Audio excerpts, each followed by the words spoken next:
Hey everybody, it's Sabrina Henney. Let me know where you guys are tuning in from. So anyway, yeah, yesterday, or it wasn't yesterday, it was the day before, I did a little, and everyone was like, yes, we missed your preaching. I don't know what it is about it. But anyway, today I thought about God's enemies and how Jesus actually had a choice to use a legion of angels to destroy his enemies, and he chose not to. And that's what makes him really, really, how can I say it? A really special person, someone that can actually, they have the power to destroy you, but they choose not to. Okay? And so he kind of just left it. And I think, in a way, some people, they just don't like war, violence, and, And so that's what it was. Yes. And so, but just because someone chooses not to use their power to deal with their own enemies doesn't mean God isn't going to deal with you. Okay? And so that's what happened. They let him. He had a choice. He could have got the angels involved before even when he was in the garden. And then he was like, he goes, no, he knew. And then he prophesied his death. And that's when he was sweating blood and all that sort of thing, because he knew that he had to be the sacrifice for this entire world. Well, and so I wanted to go to Matthew 27:46, and about the 9th hour, Jesus cried with a loud voice, Eli, Eli, lama. Okay, and this is saying, my God, why have you forsaken thee? He didn't understand why God let all this happen, why he had to go through so much suffering. And so, and I'm going down to Matthew 27:50, Jesus, when he had cried again with a loud voice, yielding up the ghost.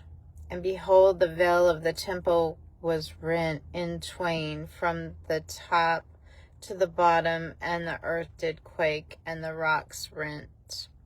And the graves were opened, and many bodies of the saints which slept rose. Okay, people, and came out of the graves after his resurrection, and went into the holy city, and appeared unto many. So when the Sadducees and the Pharisees crucified him on the cross, not only did all these things happen, when Jesus was technically screaming, the earth quaked, the rocks busted open, the earth quaked, opened up the tombs of the saints, and they were released, walking around. And it says it came out of the graves after his resurrection and went into the holy city and appeared. And so all these ancient saints they came out of all the tombs, and they were walking around the city.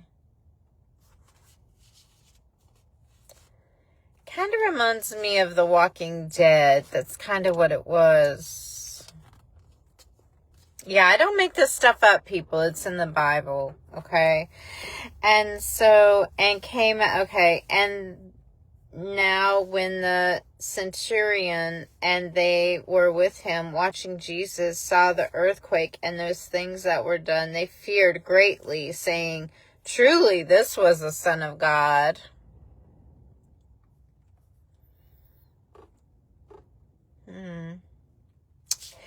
And many women were there beholding afar off, which followed Jesus from Galilee, ministering unto him, among which was Mary Magdalene, and Mary the mother James and Joseph, and mother of Zebedee's children.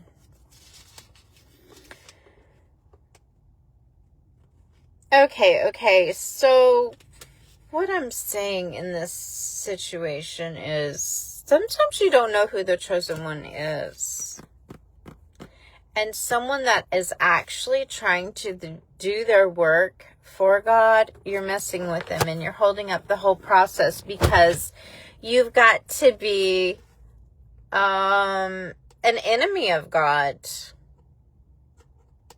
Because Jesus was doing some really good things. He was healing people. He was trying to do his very best, casting out devils. He was doing good things. And then these people got jealous of his power. Jealousy's a real thing, people, and it destroys a lot of people. But they thought that they could destroy the chosen one, and they couldn't, because it just set up for God's total purpose and his plan. See, Jesus had his purpose, but God really had his purpose. And so your enemies really can't stop. Enemies cannot stop the chosen. Enemies. And one day you're going to wake up and be like, oh my God, I shouldn't have messed with that person. Because now, yep. So sometimes you don't know who has their calling and what they're trying to do. And so chosen ones do experience a lot of, how can I say this? Turbulence, evil. And so anyway, that's what happened.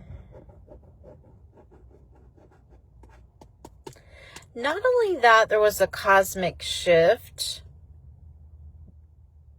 Resources claimed that for 3 hours, the earth turned dark, like an eclipse, when they killed him on the cross. And so that's how they knew it was truly the Son of God. But the stuff, the torment he had to go through, the humiliation, and that's what narcissists do, people. Some of you are dealing with the narcissist, the shaming, the public humiliation. Narcissists, they existed way back then, and they're the ones that actually filled with demonic spirits, and they took out Jesus.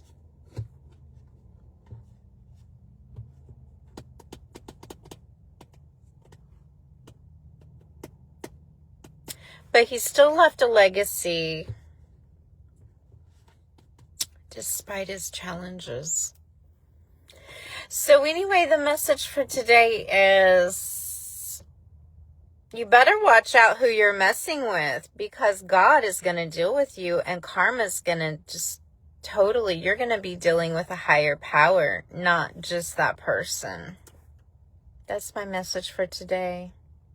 Bye.